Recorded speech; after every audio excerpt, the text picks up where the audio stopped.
Oramos pelos irmãos que estão a caminho da tua casa nesse momento. Que o Senhor os abençoe e os proteja. Que eles cheguem, Senhor, em segurança e paz. Para a glória do teu nome, nós pedimos livramentos nesse momento. Tu sabes por quê, Senhor. Que a glória do Senhor se revele no teu cuidado para com os teus filhos. Mais uma vez, em nome de Jesus. Amém. Por favor, senta no seu lugar. Então, nós estamos estudando essa carta onde o apóstolo Paulo, ele pontua justamente algumas sutilezas das investidas de falsos mestres no meio da cristandade no primeiro século. Então, a gente já viu nos versículos anteriores como, primeiro, os falsos ensinadores, os falsos mestres, tentando desvirtuar a fé cristã, procuravam fazer uma junção da nova estrutura da vida com Deus, que são a forma que Deus estabeleceu na fé cristã, com aquilo que estava estabelecido no Antigo Testamento. Então, nós já vimos nos versículos anteriores, como aquilo que estava estabelecido no Antigo Testamento era para aquele momento da convivência e do relacionamento dos homens, do povo de Deus com Deus. Eram apenas sombra. Elas eram necessárias naquele tempo. Por quê? Porque a essência ainda não havia se manifestado. Os irmãos que têm estado conosco toda terça-feira vão se lembrar disso. Então, esses falsos mestres tentavam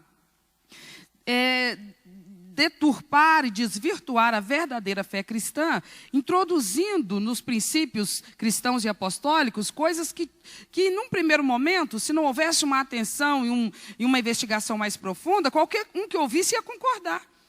Qualquer um que ouvisse ia concordar, mas não estava nesse momento do relacionamento de Deus com os homens. Lá no Antigo Testamento, por conta do tempo que ainda era necessário esperar para o advento de Cristo, para que ele nascesse de Maria, para que ele cumprisse o seu ministério terreno, para que ele cumprisse a sua missão de morrer na cruz por nós, então eram necessárias aquelas coisas que o próprio Deus prescreveu no culto judaico, lá no Antigo Testamento. Ele deu para Moisés todas aquelas prescrições e era válido, até que Jesus Cristo se manifestasse. Porque a partir de então, aquelas coisas que eram figura de Cristo não tinham mais necessidade, porque a pessoa de Cristo já havia se manifestado. Então, você vê que eles vão usando de coisas comuns da história do relacionamento de Deus com os homens para tentar infiltrar nessa nova estrutura do relacionamento de Deus, que é o cristianismo. Então, num primeiro momento, alguém pensa, não tem nada de errado, poxa, não foi Deus mesmo que deu? Está lá no Antigo Testamento, foi ele que deu para Moisés. Deu, mas ele mesmo estabeleceu que a partir da vinda de Cristo, aquilo se tornava inadequado, desnecessário, sem valor, sem vigor, sem lugar no culto que agora deveria ser oferecido a Deus, no culto cristão. Então, na semana passada, a gente viu uma outra estratégia, uma outra artimanha. Eles já vêm colocar a questão da supremacia dos anjos em relação a Cristo. Você estava na semana passada, você vai se lembrar disso, onde eles falavam que as experiências místicas prevalecem sobre as Escrituras. Que é soberba a gente querer ir direto ao Pai, direto a Deus. Tem que ir através dos anjos, tem que buscar experiências com os anjos. Então, eles estavam ali falando de coisas que também faziam parte e fazem parte da maneira como Deus fala, ministra e se comunica com o seu povo na terra, mas que na forma como eles colocaram, dispensava Cristo. Da forma como eles colocaram, aquilo ali estava acima da nossa dependência de Cristo para esse nosso relacionamento com Deus. Então, se eles tivessem pego coisas contrárias à fé, era mais fácil discernir. Mas como eles pegavam coisas que tinham fundamento na fé e na vida com Deus, o povo podia se confundir e entender aquelas coisas como tendo o valor que eles estavam dizendo que tinha. Então, nesses dois casos, o apóstolo Paulo refuta. E ele diz, isso é heresia. Por que isso é heresia? Porque isso é coisa de homens. E é perigoso, por quê? Porque mexe no fundamento da fé cristã. Mexe, atinge, altera o fundamento da fé cristã. O fundamento da fé cristã é quem? É Cristo. Tudo dele, por ele e para ele. Tudo em função dele, tudo proveniente dele. Não tem como, na fé cristã, como ela agora está liberada para o relacionamento dos homens com Deus, acrescentar qualquer uma dessas coisas. O Antigo Testamento, na sua forma de culto, teve a sua funcionalidade naquele tempo. Agora que veio a época do cristianismo, aquilo está abolido. São novas circunstâncias. As experiências místicas, elas existiram lá no Antigo Testamento, elas prevaleceram durante toda o registro do Novo Testamento, e ela ainda existe na vida da igreja, sem dúvida nenhuma. Só não prevalece sobre a pessoa de Jesus Cristo. Nós não invocamos anjos, não adoramos anjos, não aspiramos experiências com anjos, senão sendo esse o propósito de Deus para nós. Mas quando nós nos ajoelhamos para orar, nós buscamos a face de quem? De Deus, o Todo-Poderoso, através de Cristo Jesus, o nosso Salvador.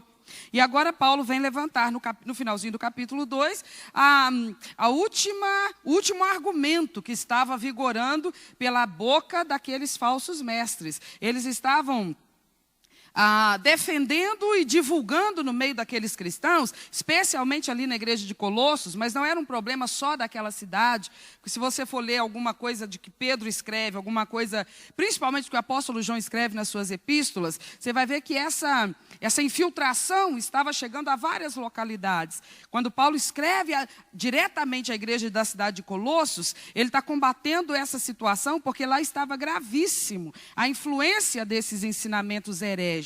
Então agora Paulo vem abordar o que ele fala no versículo de número 20. Eu preciso repetir com você.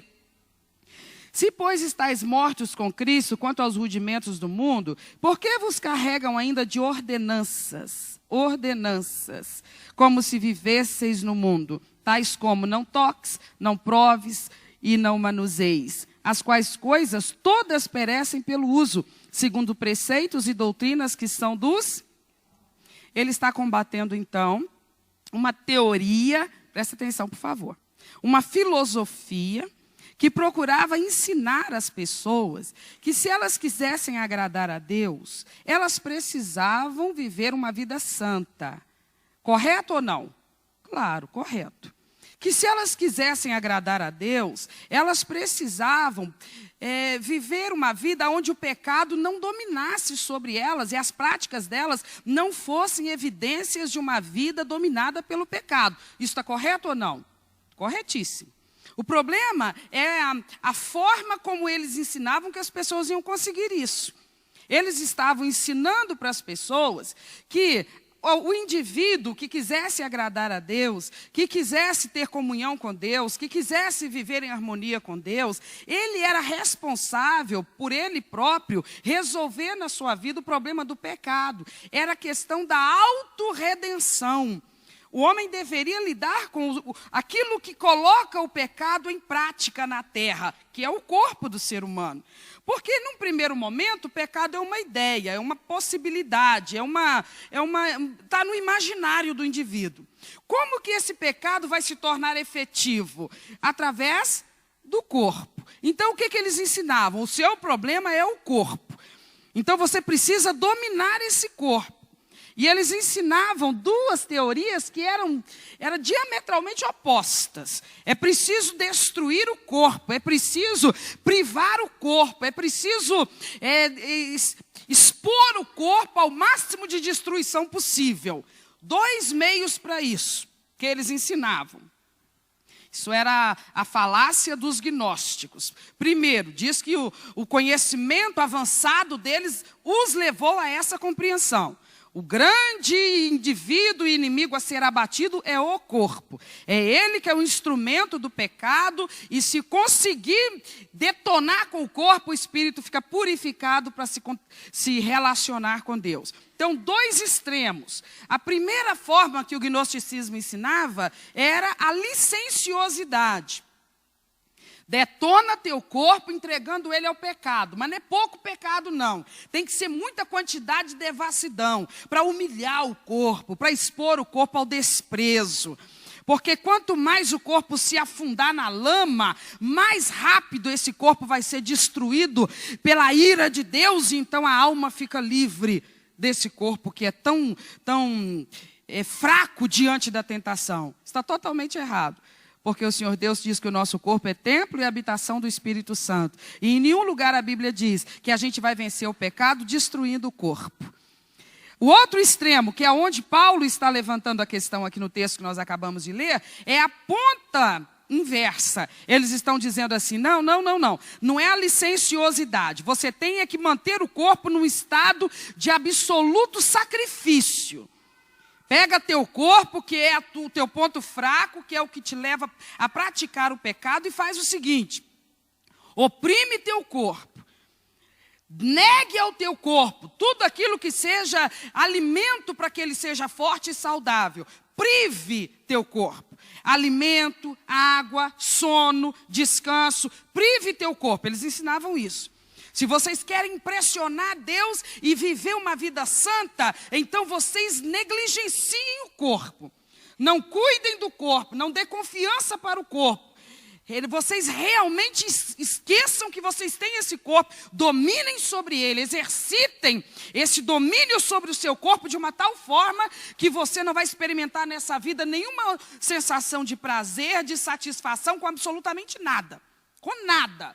Com nada. Nada que possa trazer prazer e satisfação ao seu corpo você vai usar. Seja um alimento, seja uma água, seja um sono. Então eles acabavam se alimentando minimamente, para não desfalecer totalmente. Mas eles se entregavam a esse tipo de autoflagelação, sem falar na autoflagelação por si mesma, que era açoites que eles davam em si próprios. Isso tudo são coisas que eles estavam invadindo as igrejas do primeiro século e ensinando. Se você quer agradar a Deus, quer viver uma vida pura, só tem um jeito: você tem que destruir teu corpo.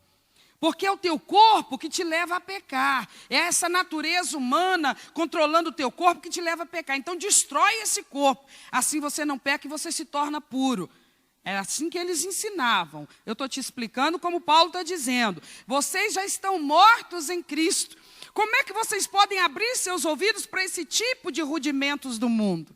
Será que vocês não estão percebendo que isso são coisas que vêm da mentalidade de homem? Isso vem da mentalidade humana. Não existe um meio para o homem resolver o problema do seu próprio pecado. O homem mesmo não resolve isso. Autorredenção não é possível. Deus não estabeleceu esse meio para que o homem viva em comunhão com Ele. O pecado é um problema? Sem dúvida que é. O pecado precisa de solução? Sem dúvida que precisa. Mas qual a solução que os céus enviou para os nossos pecados? É uma pessoa. O nome da solução para os nossos pecados é Jesus Cristo. Não é a nossa força de vontade, não é a nossa capacidade de exercer disciplina sobre o nosso corpo. Porque ainda que a gente conseguisse não executar as coisas que nos tentam, mas a vontade estaria dentro de nós. O desejo por elas estaria dentro de nós. Então, de verdade mesmo, ali na essência mesmo, nós não teríamos vencido o pecado. Paulo explica como é que se vence o pecado. Ele está falando no início do versículo 20. Quando você morre com Cristo. Quando você se identifica com Cristo na sua morte. Aí você consegue aquilo que os céus providenciaram como nossa vitória sobre o pecado. Mortos para os pecados, nós não mais viveremos dominados por ele. Mas é preciso lembrar que é necessário morrer com Cristo para o pecado e, em seguida, viver em Cristo a nova vida. Então, essa lida do homem de Deus, da mulher de Deus, do jovem de Deus, nesse relacionamento com Deus e, ao mesmo tempo, essa aflição com o pecado, tudo está condicionado à essência e à qualidade e à intensidade da nossa experiência com Cristo.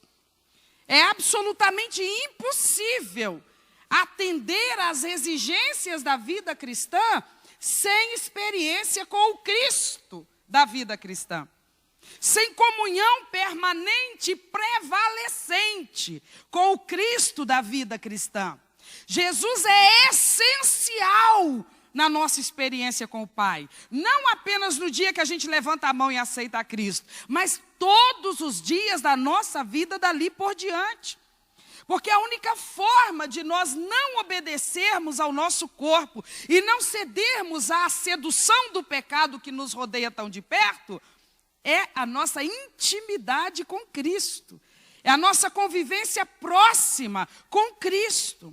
Quem vive com Cristo apenas religiosamente não tem estrutura para essa resposta em relação ao pecado. E por que essa resposta é necessária? Porque nós somos salvos por Cristo de quê, meus irmãos? Ele não é o nosso Salvador? Tá. Ele nos salva de quê? Se nós queremos que Ele nos salve de uma condenação eterna, que é o inferno, Ele tem que nos salvar daquilo que nos leva a essa condenação. E o que nos leva a essa condenação é o... Então, claro, há um projeto de Deus, aonde a vida do verdadeiro cristão prevalece contra o pecado. Não existem ordenanças na fé cristã? É claro que existem, e não poucas. Existem ordenanças, mas não desse tipo. Você não vai encontrar lugar nenhum na palavra de Deus, onde a palavra de Deus vai ensinar ou nos fazer acreditar que existe uma possibilidade de eu, por mim mesma, dominar-me de uma tal forma que eu consiga me santificar para Deus do jeito que Ele requer. Mente, alma, corpo, todo o meu ser, puro, com a pureza de sentimentos, de intenções e de atitudes e de palavras conforme Deus requer. Eu não consigo gerar isso em mim mesma. Isso será produto de uma convivência, de um relacionamento com a pessoa de Jesus Cristo. Sempre que eu e você vivermos uma experiência que nos envergonhe em relação a uma tentação que esteja nos vencendo, nós podemos saber qual que é a razão por que a coisa está sendo assim. É porque nós estamos não tão providos da presença de Deus quanto deveríamos estar. Não tão próximos de Cristo quanto deveríamos estar. Não tão focados nas coisas espirituais, que são as que realmente importam, como deveríamos estar. Porque se é impossível que sem Cristo nós vençamos o pecado, também é absolutamente impossível que totalmente preenchidos dele, nós continuemos escravos do pecado. Deu para você entender? Então as duas verdades, elas são absolutamente profundas e confiáveis. Eu jamais vencerei o pecado que tão de perto me rodeia. Tão de perto. Você não precisa de ir longe, não. Dentro da sua casa mesmo, o pecado vai lá para tentar te seduzir. Basta você ligar um aparelho de som, um rádio para você ouvir alguma notícia, uma televisão, acessar a internet. As coisas vão pipocando diante dos seus olhos. Coisas que você não pediu, não buscou, não procurou, não pesquisou. Elas aparecem lá. É verdade ou não é? As pessoas distribuem pecado uns para os outros. Elas distribuem, elas levantam de manhã e selecionam algumas coisas nos sites que lhes interessam e que lhes divertem e que são as coisas que elas estão buscando. E então elas saciam os seus olhos com aquelas imundícias, com aquelas impurezas. Para nós são imundícias, são impurezas, mas a sociedade, quando nos ouve falar assim, nos estranha. Acha que nós somos até de outro planeta, mas nós somos bíblicos. E considerando essas coisas biblicamente, só podemos classificá-las assim, como coisas imundas, maliciosas e malignas. E nós não estamos pedindo por elas. Não somos nós que estamos ali, abrindo os nossos meios virtuais e clicando naquelas teclas para receber essas imagens. Não somos nós. Não somos nós. Porque se somos nós só temos nome de que vivemos, mas na verdade estamos mortos. Não em Cristo, mas no pecado. Porque se nossos olhos ainda desejam essas coisas, nós somos mais carnais do que espirituais. E não existe alguém mais ou menos vivo. Ou você está vivo ou você está morto. Então, se essas coisas chegam ao meu celular, ao meu tablet, ao meu computador, elas vieram porque um insensato enviou para mim sem eu ter pedido. Mas não é porque ele enviou e quando eu abri aquele equipamento, a coisa apareceu na minha frente, que eu vou ficar com o olho vidrado naquilo. Por quê? Porque o pecado que antes me dominava, me reteria ali diante daquela imagem. Mas hoje, a minha circunstância é outra. O pecado não me domina mais. Ah, então tu é o tal? Eu não. Mas aquele que hoje habita em mim, ele é o tal. Ele é poderoso. E ele, na minha vida, muda as minhas estruturas. Porque se ele não muda, não há como eu vencer o pecado. Por que eu posso prevalecer sobre o pecado? Sem precisar martirizar meu corpo. Expô-lo ao sacrifício. privá-lo daquilo que é necessário para a sua sobrevivência e conforto? Por que eu posso prevalecer contra o pecado? Sem me isolar das pessoas, sem me tornar um eremita, sem ir viver lá para os altos da montanha fora, sem contato com nenhum ser humano, para ver se ninguém me contamina. Por que eu posso continuar na cidade, na sociedade, convivendo com pessoas que não professam a mesma fé que eu, que têm uma outra visão de mundo, uma outra mentalidade, por conta disso um outro comportamento? Por que eu posso conviver com elas 8 horas por dia no local de trabalho? Ou 4, 5 horas por dia no local de estudo? E eu posso interagir com elas, ouvir tudo o que elas falam, e entender e conhecer suas filosofias de vida. Eu posso estar diante de tudo isso, sem que nada disso invada a minha vida interior, a minha mente, o meu coração, a minha alma. Como que isso é possível? Mutilando meu corpo? Autoflagelando-me? Não. Vivendo rendido a Cristo Jesus, Senhor da minha vida. Porque no alto daquela cruz, Ele venceu. Amém, irmãos? Ele venceu o que, igreja? Ele venceu Satanás, mas Ele também venceu o pecado. Então esse que é o instrumento que Satanás usa para me condenar aos olhos de Deus e me decretar a uma eternidade ao inferno, esse instrumento perde o valor a partir do momento em que Jesus Cristo habita na minha vida, em que eu tenho uma aliança com Ele, em que eu não sou dele apenas teoricamente, não é apenas uma força de expressão, mas é um relacionamento. Eu quero que você abra comigo em Efésios, por favor, capítulo de número 2.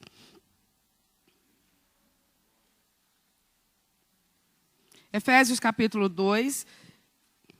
Eu quero começar lendo o versículo 1 e o 2. Depois nós vamos pular para o 8.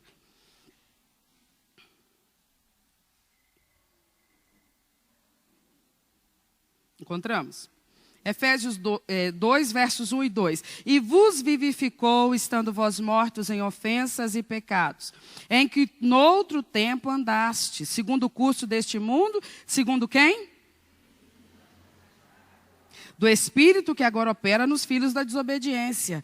Então, olhe para mim, nós já vamos continuar lendo a partir do versículo 8. Por que não adianta a filosofia daqueles falsos mestres, que diziam que se eu destruir o meu corpo, se eu não alimentar ele, se eu não der descanso para ele, se eu flagelar o meu corpo, aí eu me mantenho numa disciplina tal que eu não cometo pecado hora nenhuma? Por que isso não funciona?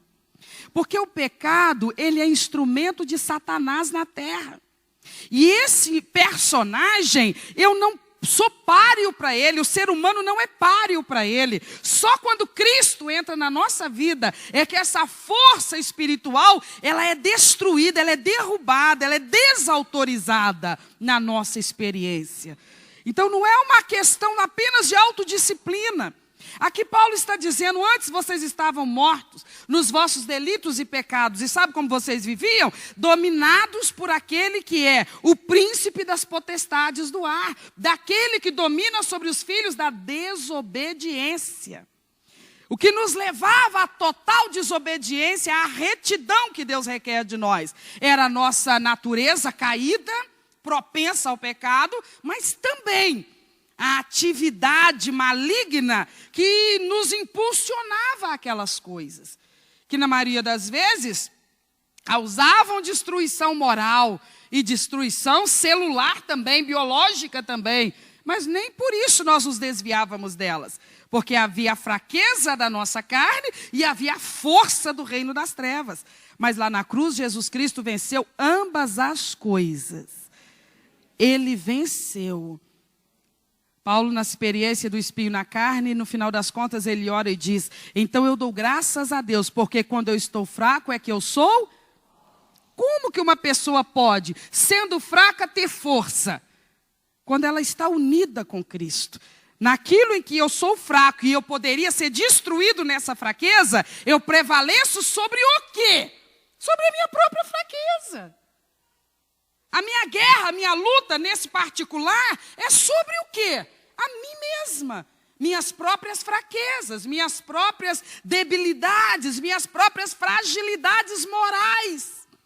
Que me levariam a fazer concessões e me levariam a práticas e atitudes que a sociedade impura, ela aplaudiria.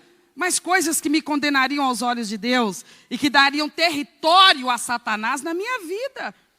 Quando você encara o pecado do jeito que a Bíblia o encara, você entende que esse é um problema que, de fato, nós temos que dar graças a Deus, porque hoje nós temos recurso para vencer esse problema, que é a nossa vida com Deus. O pecado na vida de um ser humano é território doado, cedido, concedido a Satanás. Por isso que a coisa vai além da questão da consciência pesada e do mal-estar e do desconforto moral, sabe, das consequências que acabam vindo por aí, por lá. A coisa é ainda mais grave do que isso. É porque quando eu conscientemente consinto com o pecado na minha conduta, eu estou conscientemente dando territórios da minha vida àquele que é o príncipe das potestades do ar. Mas, pastora, mesmo a gente que já se converteu, sim, e agora de uma forma mais grave ainda. Por quê? Porque agora com conhecimento de causa. Antes de sermos informados da verdade do Evangelho, podíamos dar esse espaço a Satanás inadvertidamente. Nós não tínhamos conhecimento nenhum. Mas agora, tendo conhecimento, se o fizermos, é porque, no final das contas, experimentamos as duas possibilidades e escolhemos a pior delas: voltar a ser dominados pelo pecado. Está ficando claro? Então vem comigo para o versículo 8 do mesmo capítulo 2. Porque pela graça sois salvos, por meio da fé. E isso não vem de vós, é o quê? E aí continua, não vem das obras para que ninguém se glorie, porque nós somos feitura sua, criados em Cristo Jesus para o quê? As quais Deus preparou para que nós andássemos nelas. Olhe para mim. Então imagine você. Normalmente quando a gente vê na Bíblia essa expressão boas obras, ou quando a gente cita essa expressão em algum lugar, a ideia que nos vem à mente imediatamente é atos de caridade, né? Boas obras. O que é boas obras? É dar esmola para um pedinte, né? É levantar de madrugada, ir para a fila, marcar um médico para um idoso. Não é isso? Isso seriam boas obras? Seriam, sem dúvida nenhuma. Normalmente, a nossa sociedade, ela habituou-se a identificar boas obras como sendo isso e somente isso. Mas quando você olhar aqui na Bíblia, na maioria das vezes, especialmente nos ensinos apostólicos, em que essa expressão é usada, não está se referindo apenas a atos de caridade. Está se referindo primeiramente e principalmente a atitudes de correção moral.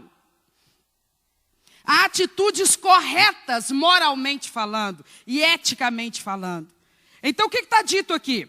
Primeiro no versículo 8. O apóstolo Paulo diz assim, é pela graça que você é salvo, não é pelas boas obras. O que são as boas obras? Correção moral. O que são as boas obras, irmãos? Atitudes moralmente corretas. O que são boas obras no contexto do que Paulo está falando? Boas obras são atitudes eticamente corretas. Tá. Aí Paulo está falando assim, ainda que você seja ou fosse eticamente, moralmente correto, isso não te garantiria justificação diante de Deus. Isso não te salvaria da condenação eterna. Porque o salário do pecado não são boas obras. O salário do pecado é? O salário do pecado não é uma moralidade perfeita. O salário do pecado não é uma ética perfeita. O salário do pecado é a morte. Então, no tribunal celestial, eu fui julgado, você foi julgado. E o veredito foi dado. Nós somos culpados. Qual que é a nossa culpa? Nós somos essencialmente pecadores. Como pagamos essa culpa? Como nós satisfazemos o tribunal celestial? Não há meios em nós para isso. Então, aquele que bateu o martelo e sentenciou-nos à morte eterna, porque a morte é o castigo equivalente à circunstância do pecado, ele, depois de nos condenar, porque não havia outra pena a ser dada, só tem uma penalidade, é a morte, ele então desce do seu trono de juiz e toma o nosso lugar e diz, para que você não tenha que morrer, eu vou pagar o preço do teu pecado por ti. Como ele, nesse julgamento celestial, está numa estrutura de completa deidade e Deus não morre, ele desce à terra não na forma de Deus, mas na forma de porque sendo homem ele podia morrer. E então ele foi àquele madeiro morrer a minha morte, pagar a minha sentença, a condenação que estava sobre a minha vida. Então o que me torna justo diante do tribunal celestial? No tribunal celestial a minha ficha estava suja. Como é que ela tornou-se uma ficha limpa? Duas coisas precisaram acontecer. Primeiro, Jesus Cristo pagou a sentença do meu crime. Ele foi lá e me substituiu. Ele não era o criminoso, eu era. Mas ele se ofereceu como substituto para pagar a minha pena. E então ele pagou a pena do meu crime, a condenação que estava sobre mim. Só tem um detalhe: o benefício não é compulsório. Eu estou descendo e eu vou morrer, e o sangue que eu vou derramar é suficiente para salvar todos os homens. Então eu declaro, a partir do meu último suspiro na cruz, que todos estão salvos. É assim que funciona? Como é que funciona? Ide por todo mundo, pregai o evangelho a toda criatura. Quem crer e for batizado, e quem não crer, não será, continua condenado. Então, o benefício não é compulsório. Ele não está automaticamente creditado à espécie humana. Ele não entra na conta de cada indivíduo no momento em que ele nasce. Para que eu me beneficie do que ele fez na cruz, eu preciso me aliançar com Cristo. Quando eu me alianço com Cristo, Paulo diz, eu morro com Cristo para o mundo e para o pecado. Isso é uma frase de efeito fortíssima, Paulo. Seria, mas isso não é frase de efeito. Isso é uma experiência. A verdadeira conversão, ela implica em morte. Ela tem que envolver a morte. A morte do eu, a morte do velho homem. Para tudo aquilo que sobre esse velho homem exercia liderança e domínio. E é preciso que essa experiência de conversão agora também represente e envolva a ressurreição com Cristo para uma nova vida.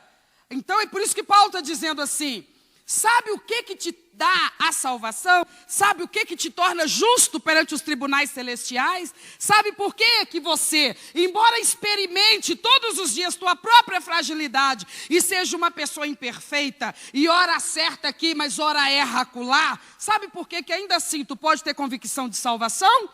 Porque tu já está justificado no tribunal celestial.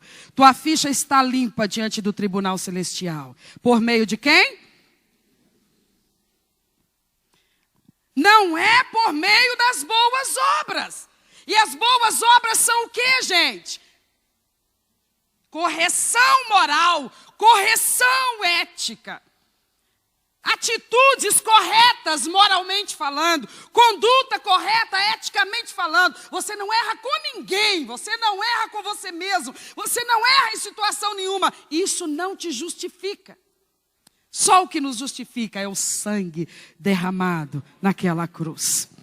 O cordeiro que foi morto.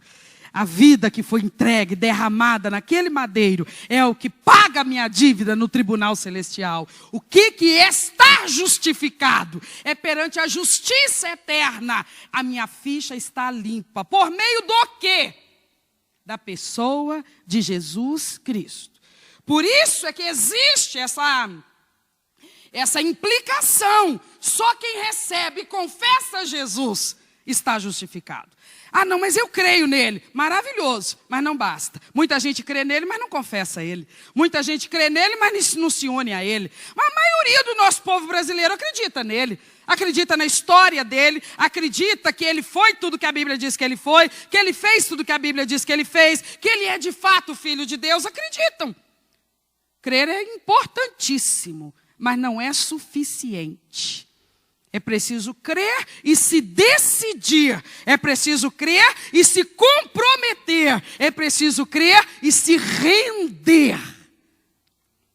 Porque esse foi o único meio estabelecido pelo Pai para nos redimir, para nos salvar, para tirar de sobre nós uma condenação justíssima.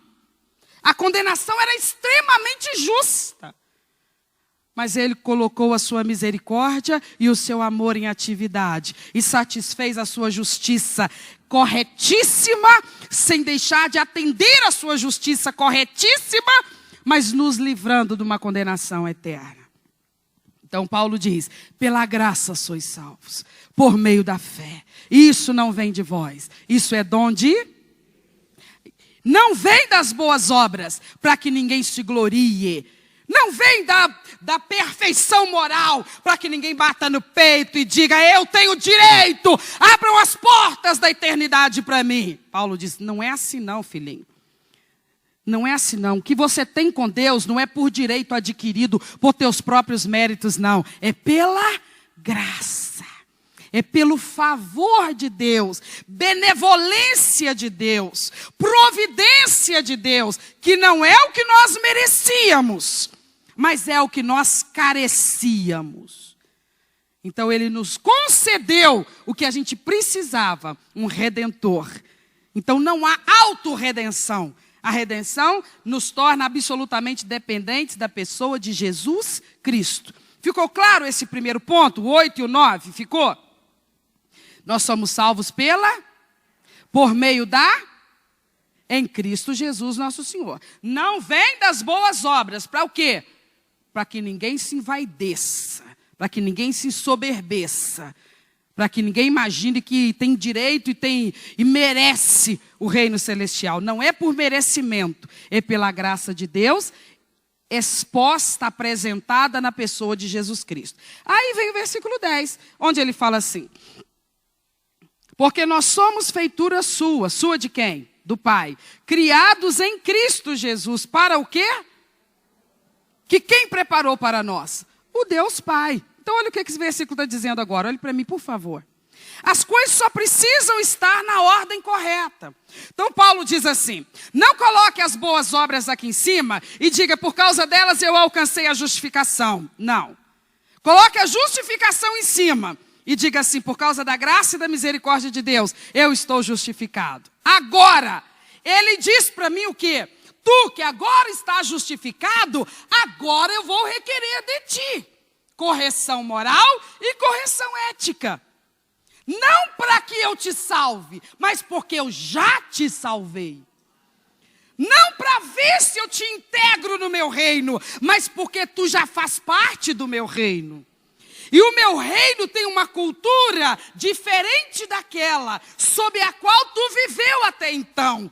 Condenado, dominado por essa cultura que prevalece na sociedade. Mas agora tu foi tirado do reino das trevas e não foi deixado no espaço. Tu foi plantado no reino do Filho do seu amor. Um reino de justiça.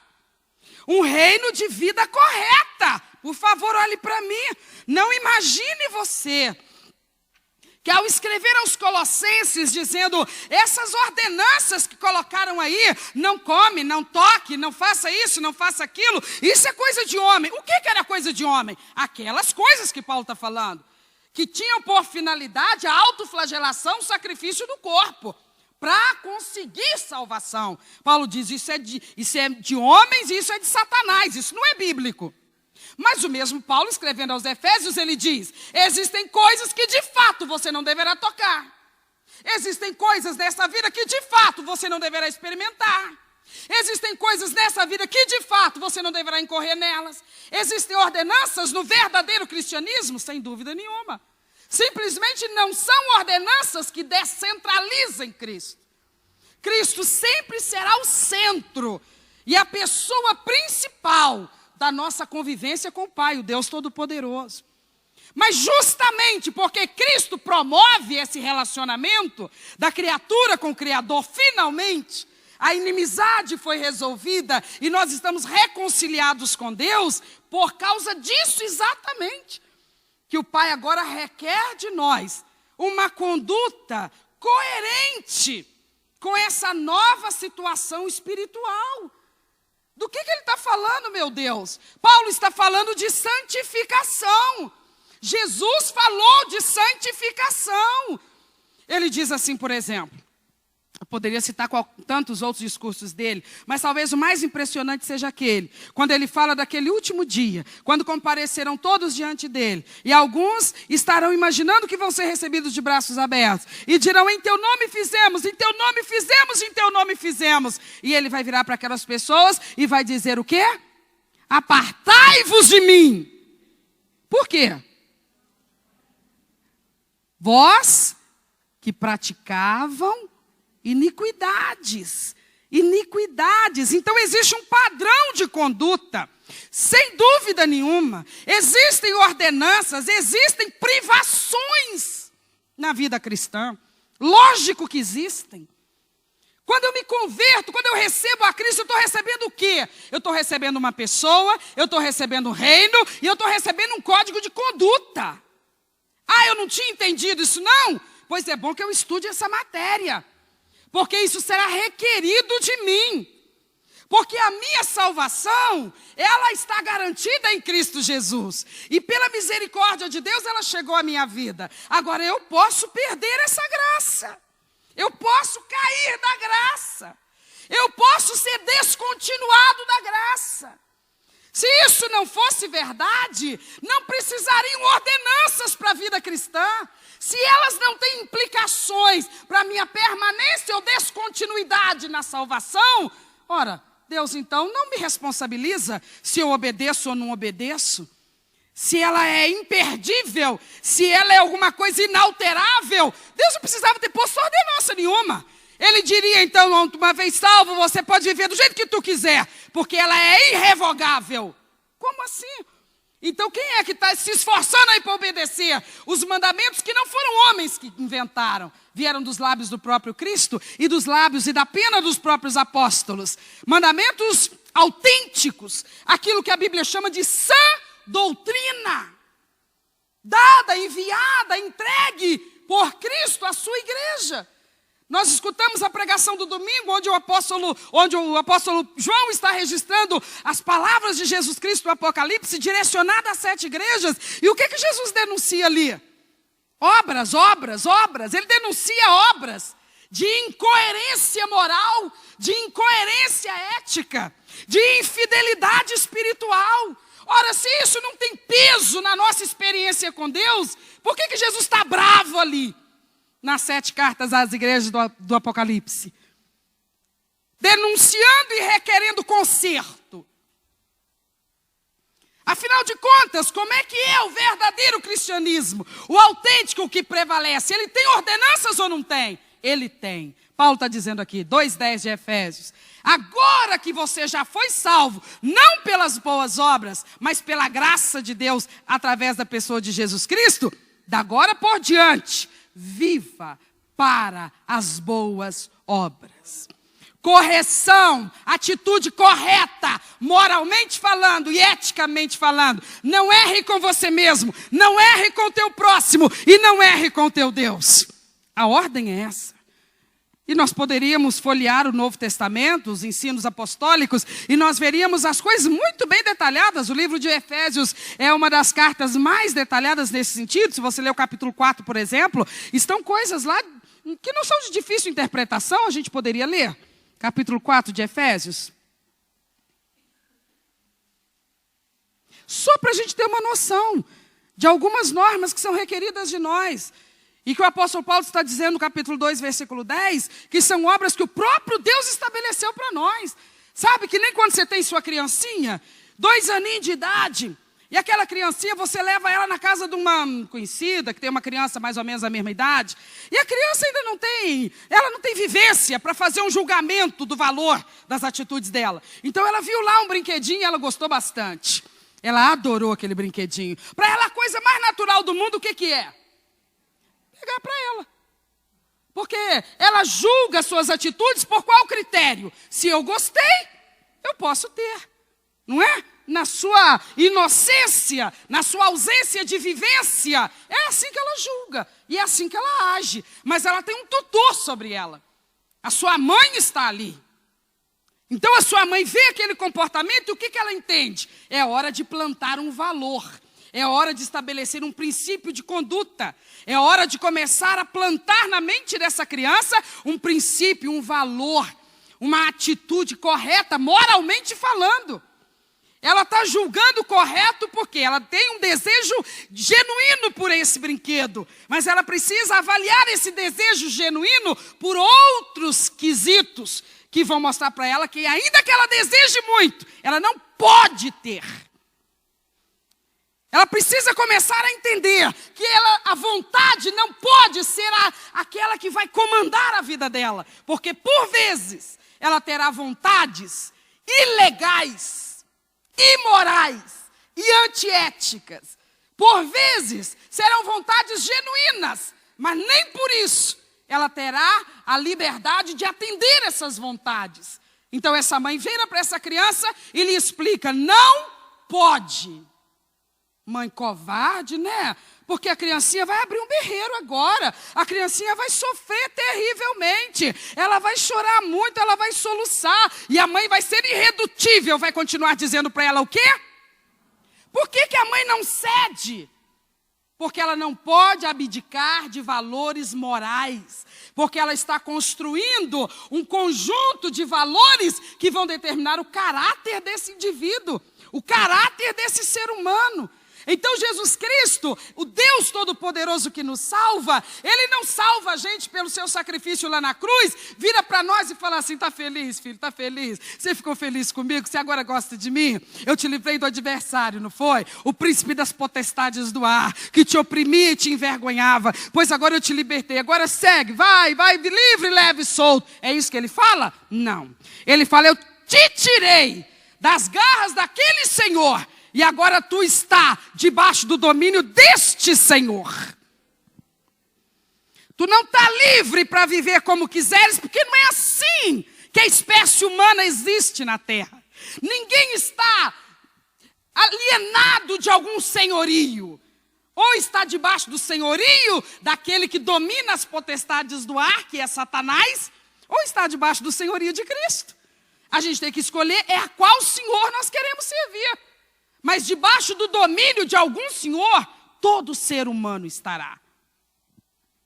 Então Paulo está dizendo aos Efésios: o Deus que providenciou tua justificação, tua salvação pela graça, Ele não apenas tirou uma dívida antiga que te condenava ao inferno, mas Ele também resolveu o problema que te levou a essa dívida, que era o teu estado de dominação do pecado.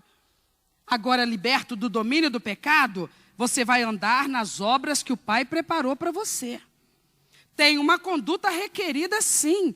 Tem um jeito de viver requerido, sim. E quem estabeleceu isso não foram homens. Aqueles que Paulo está denunciando na igreja de Colossos eram coisas instituídas por homens. Porque não há base bíblica para nada daquilo. Autoflagelação, sacrifício do corpo, degradação do corpo. Isso não existe na Bíblia. Isso é coisa de homem. Mas Deus estabeleceu coisas. Existe uma sã doutrina. Existe um ensinamento autêntico que veio da parte do Todo-Poderoso para aqueles que são filhos dele na face da terra. Nós poderíamos ler vários textos, mas vamos ficar só com esse aqui. Capítulo 4 de Efésios, está comigo? Versículo 25. Pelo que deixai a mentira e falai a verdade, cada um com o seu próximo, porque somos membros uns dos outros. Qual que é o mandamento aí? Tem quantos mandamentos aí? Olha de novo na sua Bíblia, versículo 25. Tem quantas ordens aí? Hein? Uma negativa e uma positiva. Qual que é a ordem negativa? É para parar de fazer alguma coisa. Ele está pedindo, ele está sugerindo? Não. Ele está comandando, ele está dizendo: para de mentira. Então tá bom, não falo mentira, mas também não falo nada. Não. Tem uma ordem negativa e uma positiva. Para de fazer uma coisa errada e começa a fazer uma coisa certa. Qual que é a coisa certa que ele manda fazer aí? Gente, mas nem precisava escrever isso. Como que não precisava? Pois se a mentira é uma das ferramentas mais utilizadas pelo ser humano para se livrar das consequências das suas atitudes, dos seus comportamentos. Então o Senhor Deus diz assim, agora tu já está justificado, tu está pela graça salvo da condenação eterna, viva como um salvo. Mas eu não tenho noção como é que salvos vivem. Deixa eu te explicar. Salvo não mente, salvo fala a verdade. Quem está justificado com Cristo não engana, não trai, não faz coisa escondida, mostra a cara, faz e assume. Ou então não faz, para não precisar passar vergonha de ter que assumir. Para de mentir. E começa e aprende e se acostuma. E coloca isso como uma coluna no teu caráter. Eu não acredito na mentira. Eu não me utilizo da mentira para resolver nada na minha vida. Por quê? Porque a Bíblia me diz que a mentira não é segura. A Bíblia me diz que a mentira não é um instrumento que Deus assina embaixo. E a Bíblia é mais severa ainda. Ela me diz que a mentira tem um pai, um progenitor. Quem é? E onde está escrito? Fala mais alto. João 8, 44, todo mundo sabe. Muito bem. Mais um texto, versículo 26. Irai-vos e não pequeis, não se põe o sol sobre a vossa... Tem 2 mandamentos aí, quais são? Ainda que você se ire, porque tem hora que não tem como. Se você vê uma pessoa judiando de um velhinho, você vai aplaudir essa pessoa? Se você vê uma pessoa sequestrando um bebezinho, você vai achar graça naquilo? Claro que não. Diante das injustiças do mundo, você vai sentir uma ira, uma rejeição por aquilo.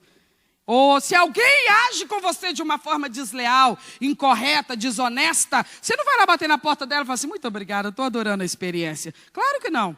Aquilo vai gerar em você o quê? Uma revolta, né? Você não gostou, você não aceita, você não compactua, você não aceita aquele tipo de comportamento. Mas aí Paulo diz, não use a ira como desculpa. Não use a ira como desculpa. Para depois falar assim, eu fiquei cego de ira. Quando eu vi, eu já tinha falado. Quando eu vi, eu já tinha descido o braço. Quando eu vi, eu já tinha esfaqueado. Não é assim que as pessoas falam? Ficou cega de ira e fez bobagem. Então a palavra está dizendo, domine-se, controle-se. Tu não é um cão bravo, tu não é um pitbull. Você é um cordeirinho de Jesus Cristo. Respira fundo, conta até 10, até 100, até 1000 se for preciso. Mas se acalma, espera o sangue esfriar, toma um banho gelado, começa a cantar uns louvores. Entendeu? Faz qualquer negócio, mas volta ao teu normal antes de você responder aquela questão. Isso é sábio ou não é, irmãos? Porque quais são as horas que a gente mais extrapola e envergonha a gente mesmo? Quando a gente está fora do nosso normal. Quando a gente está alterado por alguma situação assim que nos provoca. Não deis lugar ao diabo. Olha, só esse mandamento aqui já resumiria todos os demais. Não dê território a Satanás. Para quem que ele está falando isso? Para o mundo ou para a igreja? Você está vendo? Então é possível que nós estejamos justificados, que a graça nos alcançou, que nós estamos vivendo uma experiência com Deus, e ainda assim nós podemos estar escolhendo coisas que dão a Satanás o direito de ter acesso à nossa vida. É isso que Paulo está dizendo, não dê ao diabo acesso à tua vida. Como que eu faria isso? Tomando, participando, concordando com coisas que são próprias do reino das trevas e, portanto, são propriedade de Satanás. Se tem alguma propriedade dele na minha vida, ele tem direito de estar. Ele tem direito de interferir naquela área. É por isso que a gente tem que andar biblicamente. Senão a gente pensa assim, nossa, mas que esse pastor chato, radical. Não preocupa com a gente, não. Por isso que a gente manda abrir a Bíblia. Isso não é palavra nossa, é a palavra de Deus. Nós somos apenas mensageiros, mas a mensagem não é nossa, a mensagem é dele. Ele está dizendo, tome cuidado, ande nas boas obras, as quais o Pai preparou para que você andasse nelas. Elas não te salvam, mas elas evidenciam que tu é um salvo. Porque não existe essa possibilidade de eu receber a Cristo, mas a ordem dele, as ordenanças dele, a palavra dele eu dispenso. Ou ele vem com tudo, ou ele não vem de jeito nenhum. Ou ele vem com a autoridade dele, com a soberania dele, com o comando dele, ou simplesmente ele não veio. Ele não está. Ou ele está com tudo que pertence a ele, ou ele não está na nossa vida. Não significa que a gente vai conseguir todo santo dia, 100%, obedecer aos comandos da palavra de Deus. Deus sabe que nossa estrutura ainda é de homens caídos. Porém, Deus sabe avaliar seriedade. E Ele sabe avaliar esperteza. Deus sabe. Alguém engana Deus, irmãos? Nunca, jamais.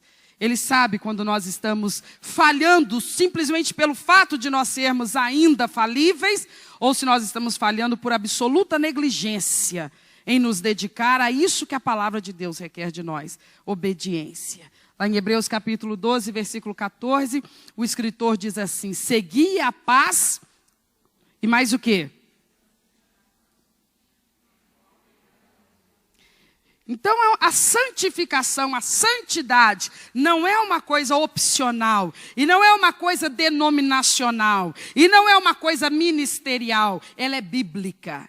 A santidade é um ensinamento que nos mostra o padrão de conduta daqueles que estão justificados, que estão salvos.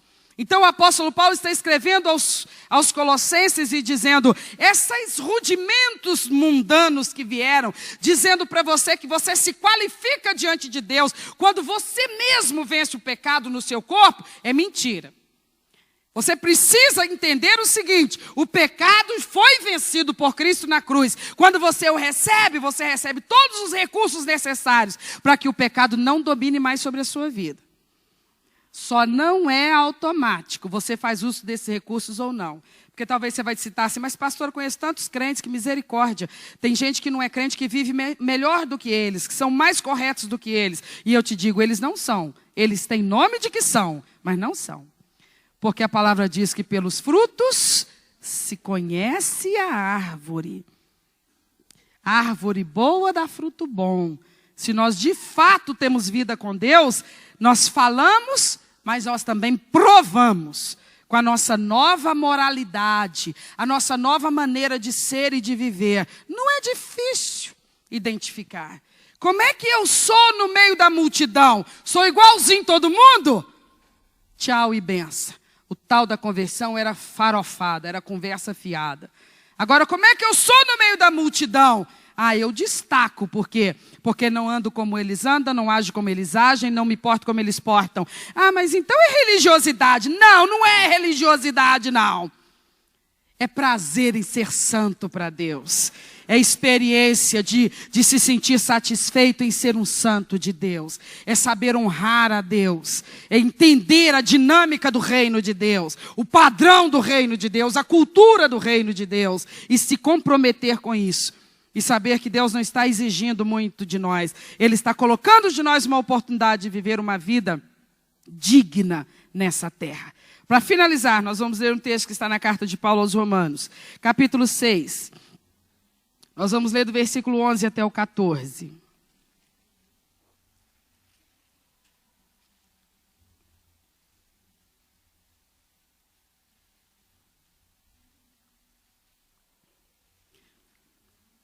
Encontramos?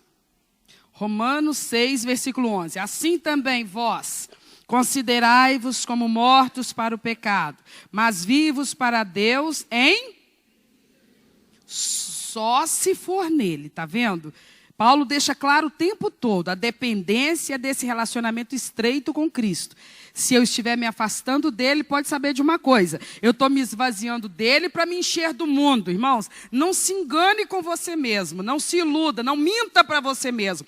Se está diminuindo a presença dele, o lugar não está vazio, não. Está sendo ocupado por outras coisas que não provém dele. Estejamos nós muito atentos, porque existem circunstâncias que só Deus e a gente está sabendo. Porque do lado de fora, pela aparência, qualquer um que olha fala que a gente é tão crente quanto era no passado. Mas talvez a gente está percebendo que existem coisas que estão substituindo em valor e importância as coisas espirituais que antes eram as primordiais para nós. Não reine, portanto, o pecado em vosso corpo mortal para lhe obedecerdes em suas concupiscências. Nem tampouco apresenteis os vossos membros ao pecado por instrumentos de iniquidade, mas apresentai-vos a Deus como vivos dentre os mortos, e os vossos membros a Deus como instrumentos de... Por quê, irmãos? Porque o pecado... Pois não estás debaixo da lei. Vocês estão debaixo de quê? Por que o pecado não domina mais sobre nós? Porque nós não somos mais servos dele.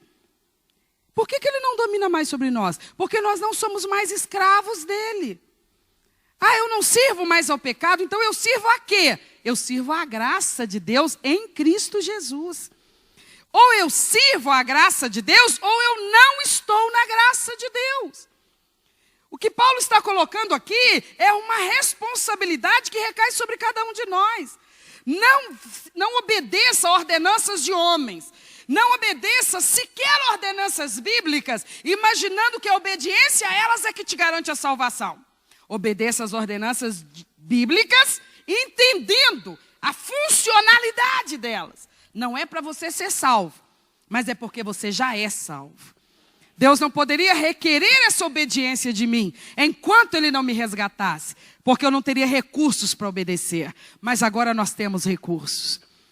Nós temos recursos. De onde vêm esses recursos, irmãos? Do próprio Deus. As ordens vêm dele e o recurso vem dele. Se você ler o que Paulo escreve aos Gálatas, capítulo 5, versículo 22, você vai ver, o fruto do Espírito é amor, bondade, alegria, paz, domínio próprio, benignidade, por aí vai. Então, de quem são as virtudes? Do próprio Deus. Como é que elas entram na minha vida? Quando eu tenho vida com Deus. Então, a gente vai e vem, e sempre para no mesmo ponto. Quem estiver disposto a pagar o preço de uma vida de intimidade com Deus, vai prevalecer sobre o pecado. Quem não decidir por esse meio, vai viver envergonhado na terra. Envergonhado e vai desperdiçar a maior oportunidade da sua vida. A oportunidade de ser servo de Cristo Jesus. Fica de pé no seu lugar, nós vamos orar.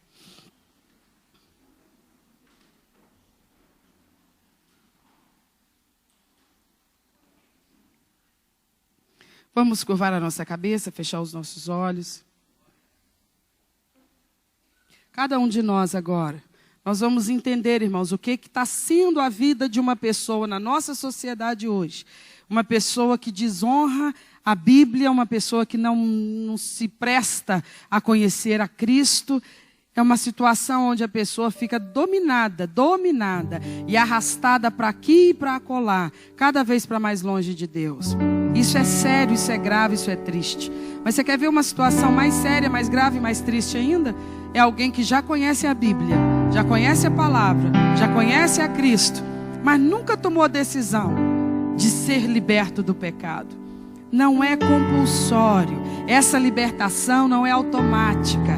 Paulo está dizendo, não apresente teu corpo aos atos de injustiça, mas apresente o teu corpo à obediência a Cristo.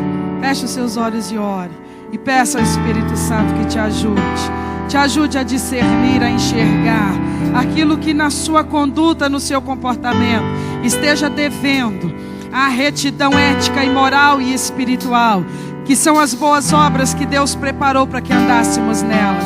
Não fique se justificando, dizendo, mas o crente tal, o pastor tal, fulano erra nisso, erra naquilo. Cada um dará conta de si mesmo a Deus. Cada um dará conta de si mesmo a Deus. Ore, pense e pergunte para você mesmo, pelo tempo que você conhece a palavra, pelas experiências que você já tem tido com Deus, você não tem condições, meu amado, de assumir alguma coisa mais séria com Deus nessa noite? Você já não tem estrutura para tomar um domínio sobre si mesmo e estabelecer para você mesmo que a partir de agora você vai buscar um pouco mais de Deus para a sua vida, para então você ter os recursos necessários para viver vitoriosamente contra o pecado? Ore ao Senhor, clame pela graça e pelo agir de Deus, porque nenhum de nós está pronto, nenhum de nós é perfeito, todos nós estamos em combate, todos nós estamos em batalha. Viva uma experiência com Deus, que te liberte, que te prepare para vencer a você mesmo, vencer a você mesmo, vencer a você mesmo, na presença do Todo-Poderoso, no poder de Jesus Cristo. Quando você está cheio de Deus, você consegue. Quando você está bem espiritualmente, você consegue. O segredo é esse: é voltar aos rios, é voltar às águas abundantes da presença de Deus, é voltar à oração, é voltar ao jejum, é voltar aos propósitos de madrugada, é voltar à adoração sincera. Volte-se para Deus, igreja. Encha-se de Deus, igreja, porque não tem falta alguma aqueles que se rendem inteiramente a Ele. Não tem falta de nada aqueles que se abrem para a presença dEle. Deixa Ele te encantar, deixa Ele te encantar, deixa Ele prevalecer sobre você. Não deixa esse mundo te enganar, não deixa a tua cabeça te enganar. Volte-se para Deus. Aleluia! Aleluia! Toca teu povo, Senhor. Teu povo que ora, que chora, que se derrama diante de Ti. Toca, Espírito Santo. Tua palavra e Teu poder estão nesse lugar. Tua palavra e Teu poder, Deus, estão agindo na nossa vida agora. Tua palavra e Teu poder estão ativos nesse lugar agora, moldando, quebrando, transformando. Desperta-nos, Espírito Santo. Mostra-nos, Senhor. Mostra-nos que é tempo de firmar uma aliança, um compromisso com a santidade, um compromisso com a santidade, compromisso com a santidade. Aleluia!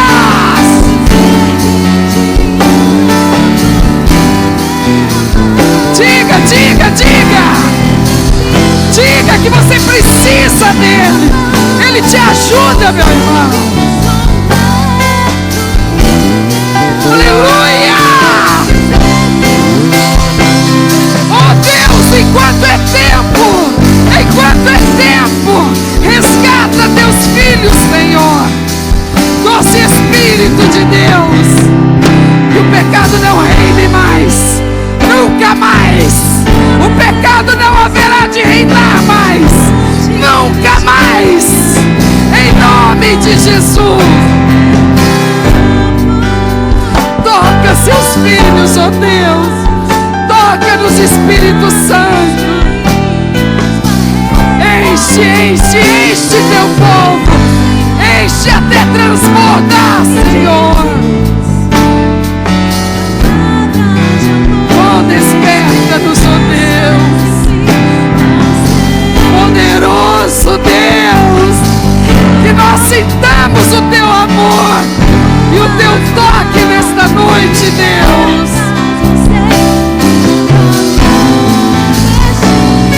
Aleluia! Então se derrama, igreja. Oh, Jesus, nós precisamos, Senhor.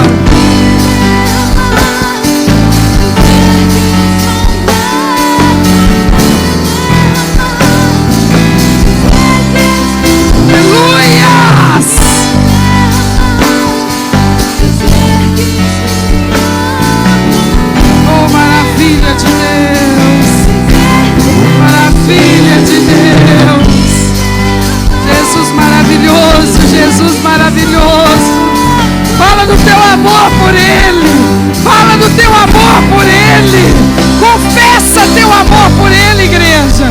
Faz teus ouvidos ouvirem tua voz, fala o quanto você o ama, fala o quanto você o respeita, fala o quanto você crê nele, verbaliza, verbaliza, abre a tua boca, teus lábios confessem, teus lábios confessem, teus lábios confessem que Ele é teu Deus, que Ele é teu Senhor.